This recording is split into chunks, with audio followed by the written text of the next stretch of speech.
Hello, everybody. This is Hondo Carpenter, your Las Vegas Raiders beat writer on SI and the host of the Las Vegas Raiders Insider Podcast. It's great to be with you today. Thank you for joining me. Got a lot of subjects we want to talk about today. Draft news, as you can imagine, that is consuming me. Uh, it's consuming me. So I've got a lot of information for you, and let's just dig right into it and get it for you. Uh, there are, as I've mentioned you before, this is the first time in a long time, 5 running backs with first round grades: Aston Jeanty, Omari, and Hampton. Most people, when I say most, I'm going to say probably 65% of the people I talk to have Jeanty 1, Omari, and Hampton 2. And then Caleb Johnson, for most people, is 3. And then Quinshon Judkins and Travion Henderson, 4 and 5 from the Ohio State running backs with first round grades. However, the way that this draft is starting to take shape, there is a real belief that as many as 4, now hear me, I'm not predicting this, but as many as 4 could slip to the second round. That's unfathomable to me when there are so many of them with that high of grade.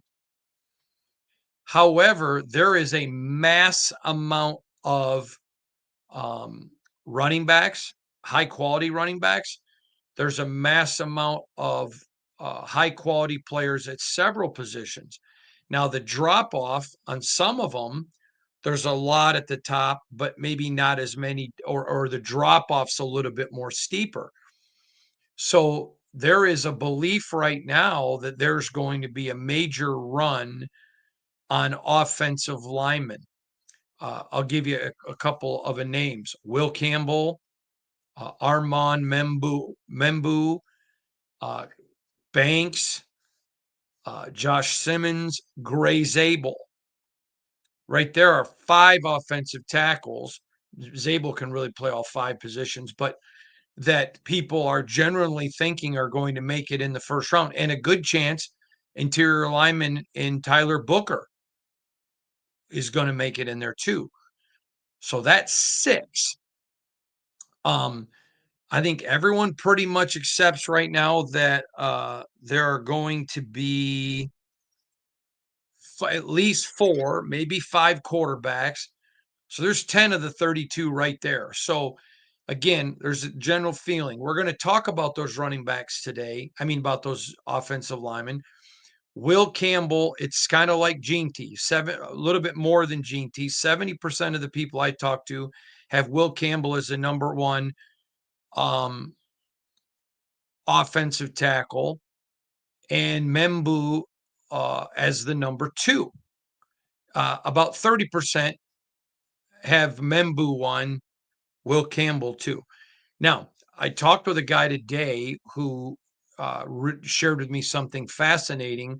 He said it was a lot like last year. Joe Alt, clearly the best left tackle, which is Will Campbell. But Talise Fawaga was the best right tackle, who many thought could slide over and play left. But again, Talise and Joe Alt were both considered dudes last year. And the 3 dudes last year in the draft, Talise, Joe, and Brock, all played like it as rookies. Neither Will nor Membou are dudes, but very similar to those two, high in that they're both very high. Membou, a lot of people thinks he starts as right tackle, but could play left. He just hasn't been something that's been asked of him. And again, about 30% have Membou 1 and Campbell as 2. I love them both. They're both different, but I love them both. They both play with a little bit different style, but they both play with a lot of nasty, which I like. I like offensive linemen that attack you. I like that go get you, that Jackson Powers, Johnson, JPJ, that I'm gonna punch you in the face and I'm gonna do whatever I got to do. Um, that being said, if Will Campbell's off the board, I am not in the would not in the least bit get shocked if Membou gets picked. I have a really hard time thinking Will Campbell drops to 6. And but Membou is a great player and worthy of the number 6 pick. Every single person I talked to when I brought Membou up to them over the last couple days, as I'm hearing from other teams how, and you're going to see this Thursday in my mock draft, how it's kind of unfolding.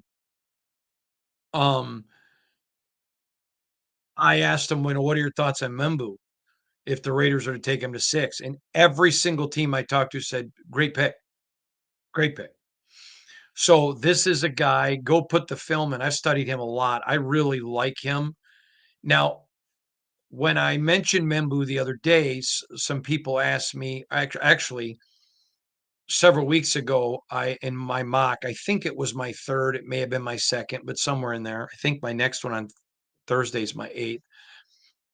I was asked when I had them taking Will Campbell, is that a slam on Delmar DJ Glaze, the mule? Not in the least bit. You go get a Will or a Membou, and they're across from Colton, and then you got a Delmar DJ Glaze to play the swing? Good night, Irene. That is, and listen, Delmar had a really good rookie year, but when you study Spy Tech, he likes to build on the lines. You may remember a couple years ago, I had my buddy Kalijah Cansey on the podcast from Pitt. Raiders loved him. Tampa Bay snags him, the defensive tackle, and by the way, he's played great. Last year, they loved Cody Mauch. Bam, snagged by the Tampa Bay Buccaneers. And that's Spy Tech. He likes those big, aggressive, tough linemen. Now, I'm going to tell you right now, if Mason Graham is sitting there at 6, which in a normal world of good drafting teams, there's no way Mason Graham makes it in this draft to 6. Well, Brock Bowers shouldn't have made it to 13. If Mason Graham is there, then I think they've got a real problem. I've told you all along, there's only one guy in this draft that has been called a dude, and that's Abdul Carter. But the one guy who's over 50% of the teams think he's a dude, but it's not at my threshold at 75. That's why I don't tell you, is Mason Graham. Guys love him. Every single team I've talked to, when you talk about who are the best players in this draft, usually the second name is Mason Graham. I think the Raiders would really be in a wonderful position if they're sitting there picking between Will Campbell, Armand Membou, and Mason Graham. I mean, it's Christmas for the silver and black. And if that happens, then I think one of those top 5 running backs slipped to the second round. Now, one guy I talked to today said to me he really believes there's so many running backs that he thinks, obviously not Gene T, and he goes, probably not Hampton.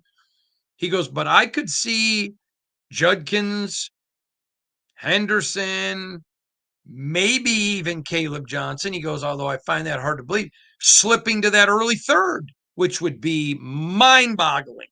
But if the Raiders come out of this draft with either a Membou or a Will Campbell or a Mason Graham, and one of those 5 running backs, Christmas came early to Raider Nation, regardless of where they get them. So I think Membou is a guy that a lot of people love him. Again, kind of like Omarion Hampton. A lot of guys, not a lot, I mean 30% that I talk to have him over. When I ask about top offensive tackles, though, it's Membou and Will Campbell. They're the only two. Just like with running back, it's either Omarion or Gene T.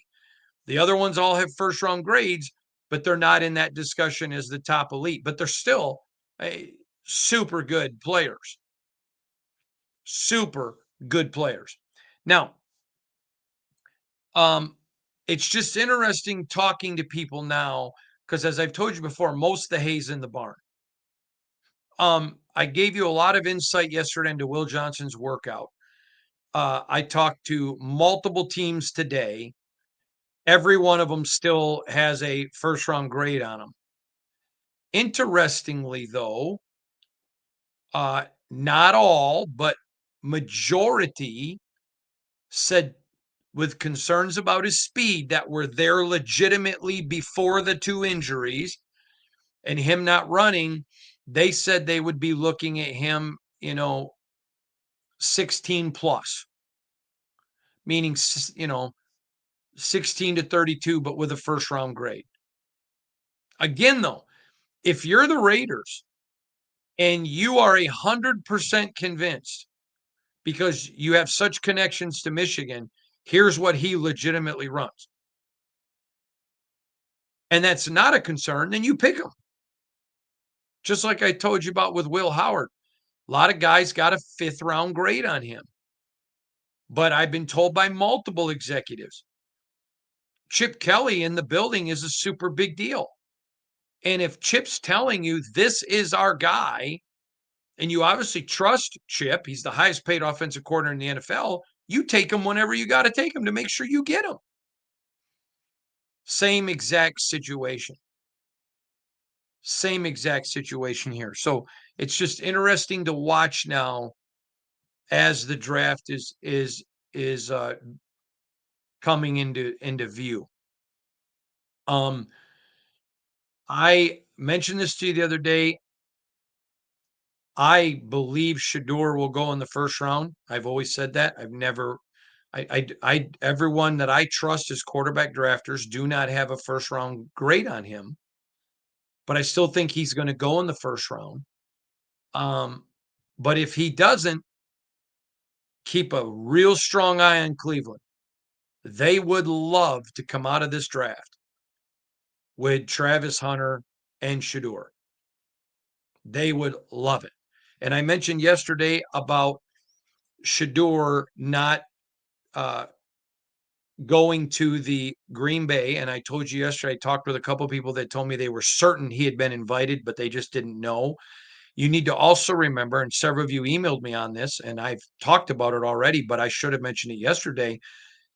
Quite a while ago, Shador and Travis made it clear they were going to be celebrating draft day at Colorado, and with that family, meaning the Buffalo family with people. So they're going to be together.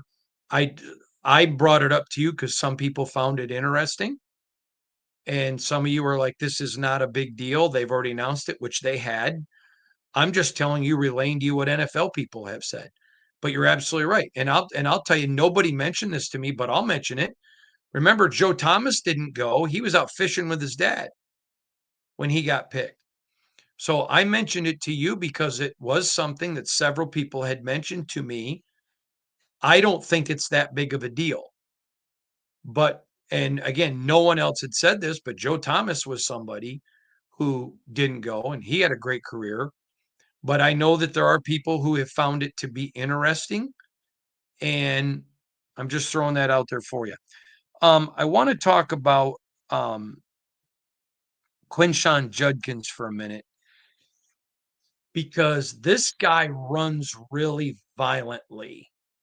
I mean, he is a violent runner. He runs a 4.4, high 4.4s, but he's still 4.4. But he is a violent attacking guy. You're not going to see him. And I watched a ton of film on him last night. In fact, apologies to my family. I was up till almost 3 in the morning watching film on him. But you're not going to see him run away from people in the NFL, but you are going to see him make cuts that will create separation. And you're going to see him physically create separation with his strength. He is a strong running back. Now, I know the Raiders have given him a lot of attention. I don't think they take him over Caleb, but they could.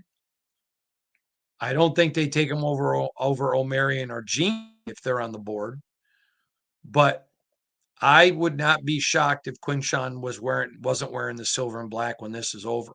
Can you imagine a draft where, let's assume there is Travian and Quinshon, so they go Quinshon in the second round, but go with Will Campbell or uh, Armand Membou in the first. I mean, that's putting a lot of energy, or even a Mason Graham in a Quinshon. But either way, or yeah, I mentioned Will Campbell or Membou, but either or a Mason Graham.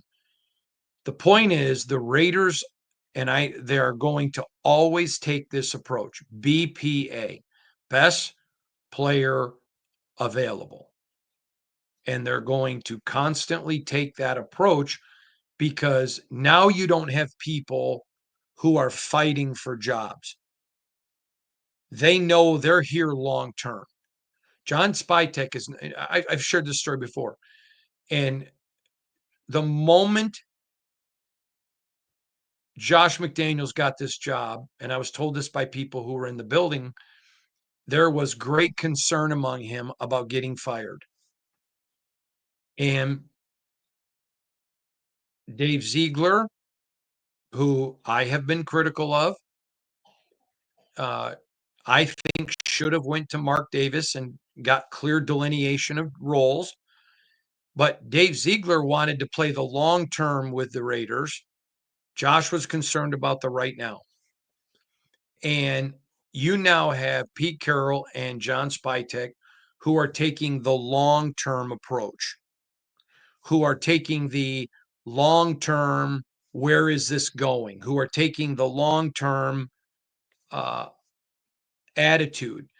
If you're a Raider fan, nothing should excite you more about this draft than that they're taking the long term build approach.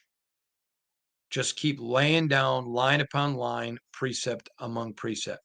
Now, I told you several months ago that Jacoby Myers was a guy coming in, to an end here on his deal, and that Jacoby loves being a Raider and would like a new deal if the Raiders want to deal with him. I have not seen the report, but I'm told the new ESPN beat writer, by the way, who's really good. Ryan's terrific, great guy, by the way, as well. Really good guy. Reported that the other day, and remember, he wasn't here when I reported it. And good reporting on his part, confirming what we told you that the Raiders, that Jacoby's camp is open to it. And I can tell you, they're open to it and want it. He wants to stay here. He wants to be here. I talked to you already about this a couple weeks ago.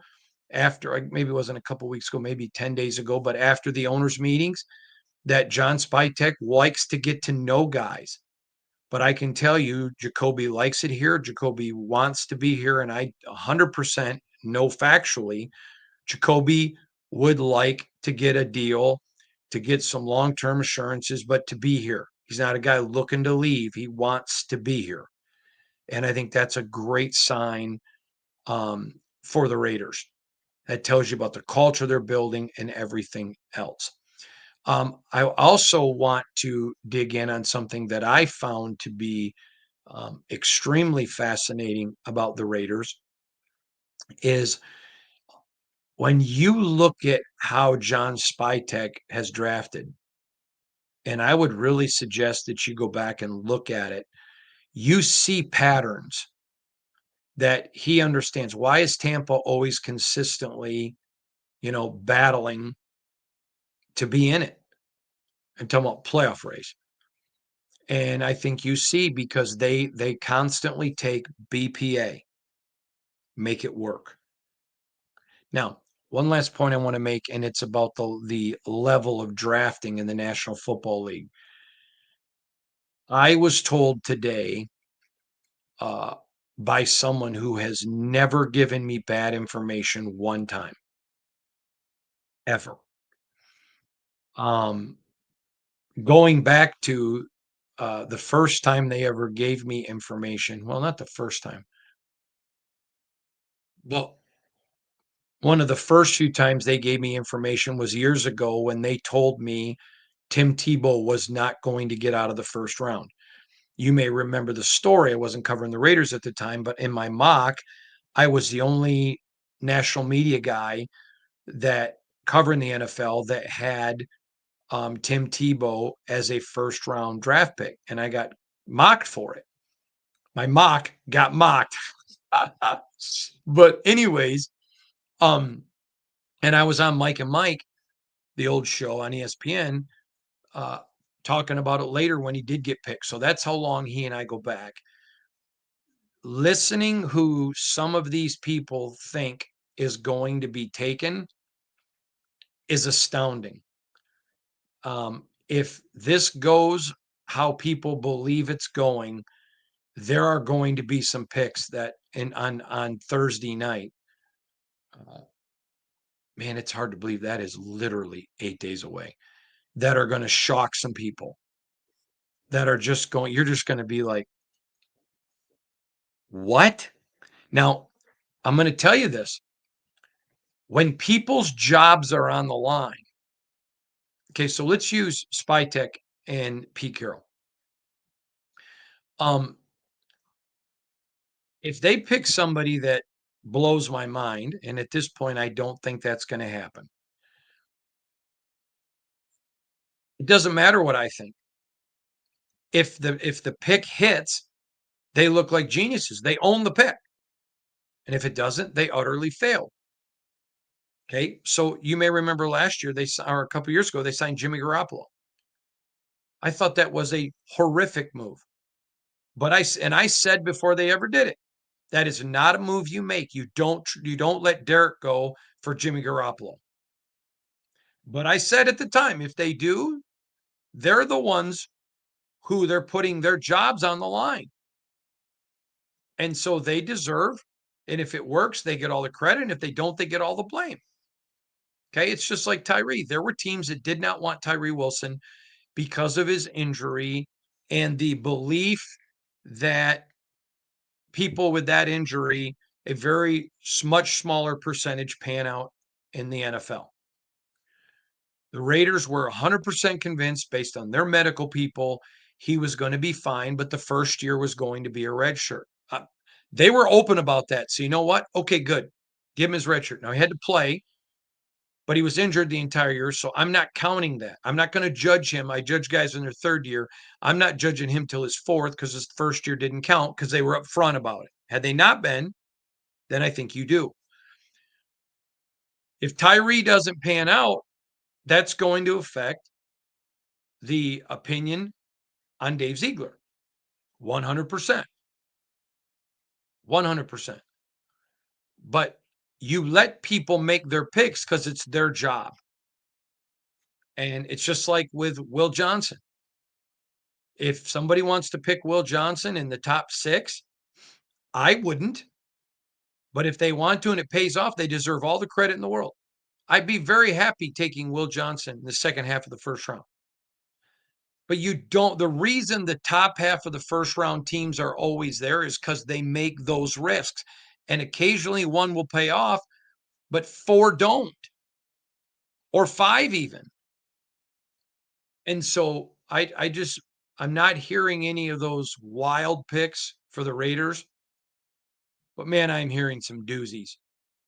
And how many remember years ago when the NFL draft was on ESPN and they used to have, remember Chris Berman, the gallery gods?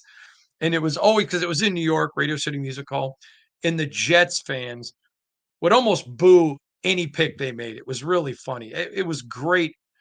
I love what they've done now with the draft, and they deserve all the credit in the world. But it was more entertaining, in my opinion, when it was at Radio City Music Hall in New York. But with the gallery gods. But I think there are going to be some teams like, what is my team doing? What is my team doing? So, anyways, I, I think you're going to see some really good players drop. Really, really good players. And I think you're going to see some people uh, at the end of 25 are going to be losing jobs because of so many bad picks in 24. It's going to be really, really bad. So there you go. That's the latest. Now, listen, tomorrow is my latest mock draft. And if you're don't know this, let me quickly tell you because I have some information about it. I get 5 NFL people who aren't affiliated with those 5 teams ahead of the Raiders and ask them to give me their 5 picks. I then take those people off the board and ask them to pick for the Raiders. We have a new number 1 pick for the Raiders tomorrow that I've yet to mock to you. And we go through several rounds. So I really encourage you, make sure you check out the mock draft tomorrow. I think you're really going to like it. So from all of us to all of you, thank you for watching. God bless you. I appreciate you, everybody. We'll see you tomorrow.